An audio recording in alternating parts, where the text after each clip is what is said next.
And thank you for staying with us.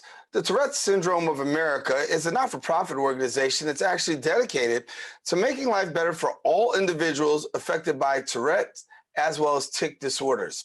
As the only national organization serving the community, the TAA works to raise awareness, advance research, as well as provide ongoing support to patients as well as their families. They educate professionals better serving the needs of children, adults, and families challenged by Tourette and tic disorders. And joining us now to share a little bit more is the CEO and president of the Tourette Association of America, Amanda Talty. And Amanda, good to have you. It's very nice to be here. Thanks for having me, Daren. Thank you. And I thank you for taking the time and sharing with us a little bit, because I think for many people, there's some stereotypes, some misunderstandings when it comes to Tourette's. So I'm glad to have you sharing here with us. For our viewers, please give us a little bit about exactly how do you define Tourette syndrome? Sure. So Tourette syndrome is defined by having one motor tic and also one vocal tic. So what's interesting about Tourette syndrome is really all tics are motor tics, because there's muscles in the body that create noises in the same way that they create movement. But you really need to have something that is audible, which could be something as simple as a throat clearing or a sniffle, as well as some sort of a physical motor tic, like let's say stomping your foot repeatedly. And that needs to, in some form or fashion, exist for about a year before you can be formally diagnosed with Tourette syndrome. But, you know, tics, they wax, they wane, they change.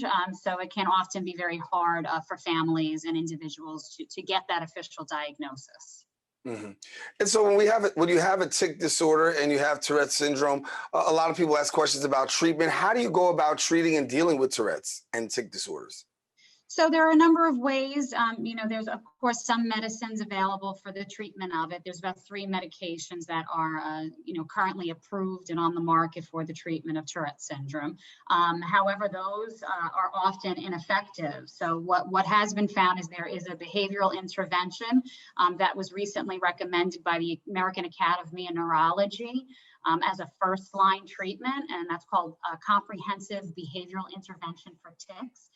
It's considered a habit reversal therapy that's proven to be very effective, especially with young children. And in essence, it empowers individuals living with Tourette syndrome to better sense an oncoming tic, and for those tics that are particularly disruptive, make a conscious effort to channel the tic into a different part of the body. So in other words, if your tic is to do this, right, through working through the therapy, rather than allowing the body to go up this way, you train your muscles to do the counter movement, which is to push down. So that's highly recommended currently. And again, it's a first line treatment. And then outside of that, you know, medications are available. What's complicated about Tourette syndrome is it's not just the tics. 85% of individuals living with Tourette syndrome also have a diagnosed comorbidity, such as ADHD or OCD or anxiety. So depending on what additional treatments and therapy you may require for those coexisting conditions, you know, sometimes those treatments will exacerbate the tics, and sometimes they'll exacerbate some of the other symptoms. So it's a very nuanced condition that unfortunately is not really well known, and to your earlier point, is often misunderstood. I'm sure most of your viewers are probably aware of Tourette syndrome in the cursing disorder vein, right? That most people think that it's just the utterance of obscenities, and that really only impacts about 10% of the Tourette syndrome community. Yeah. Well, I'm a basketball player, so I mean, I became very familiar with Tourette's even more watching Mahmoud Abdul-Rauf, a basketball player who actually played in the NBA and actually had Tourette's and was still able to play in the NBA. And it was there that I understood a little bit more about how you can have Tourette's and have a great amount of functionality. Oh, absolutely. I mean, Tourette syndrome does not, you know, it can certainly impede certain day-to-day activities. There are individuals in the community that it does meaningfully impact their quality of life. But Tourette syndrome is a spectrum. You know, some people have milder symptoms than others.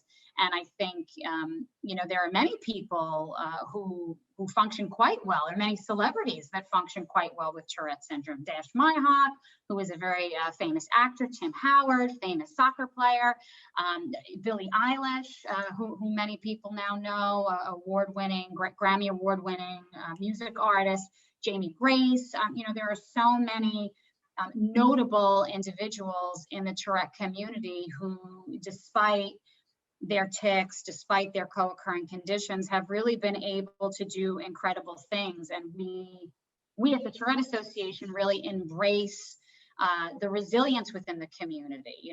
We all, I think, have our, most of us have our, what I'll call our invisible disabilities, our invisible challenges, and people in the Tourette community, they really, it's very visible to the public. And I think their tenacity and their ability to go out into the world every day with something that they can't control, right? Something that their bodies are betraying them in sometimes the worst of circumstances. And they're still getting up every day, and they're going out, and they're going to work, and they're going to school, and they're facing that ostracization head on, I think builds a certain amount of character and empathy within the community that I think enables the individuals to be very successful in life. Yeah, I know you do incredible work with your organization in terms of taking the awareness of Tourette's around the country, and also promoting, awareness. Give us a little bit. I know you got a virtual gala coming up, and so share with us a little bit before we go about your organization and also the gala. So we are the only national organization dedicated to serving the Tourette syndrome and tic disorder community, and we are absolutely thrilled to be hosting our first ever virtual gala, right? 2020 has kind of forced everybody to do business a little bit differently. A little bit. So we have moved our gala, which is our largest fundraiser of the year every year, to a virtual platform. But we are super excited about it. We have an excellent program. A lot of notable individuals are participating in it. We have Dash, we have Tim Howard, who I've already referenced, speaking. We also have John Lithgow giving a message to the Tourette community, Dylan McDermott, Callista Flockhart. So there are a lot of individuals who have come out to share their message of understanding, and who are really trying to help us raise awareness. And that is this Thursday, the 29th.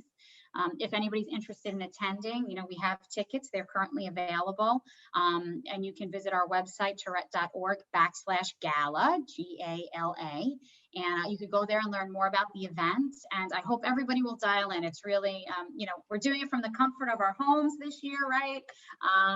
Sit back, relax, enjoy the program. But we really hope that people will take advantage of it so that they can learn about Tourette syndrome, learn the facts about it, hear people's stories, how they're living with it, and really help us spread the word. We'd love for the general public to really truly appreciate what this condition is, so that the next time they're in a restaurant and somebody's doing something at the table that maybe they shouldn't, or banging on the table or something, rather than just assuming that it's a child who needs to be disciplined, they really stop and think, maybe this is just something that child can't control. Yeah. Well, before we go, I want to get you an opportunity to just if I ask you this question, real quick answer. Talk to me about the message. If you could send a message about Tourette's very quickly, what would it be to those who are watching? Tourette syndrome is a very public condition.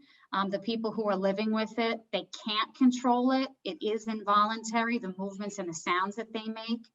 So please, if you see somebody or know somebody who is doing things that you don't understand, just ask and be sensitive and extend compassion to them, because I think that's really all anybody wants. They want to know that other people care, other people understand, and I think that's really the most important thing, especially during this very difficult year.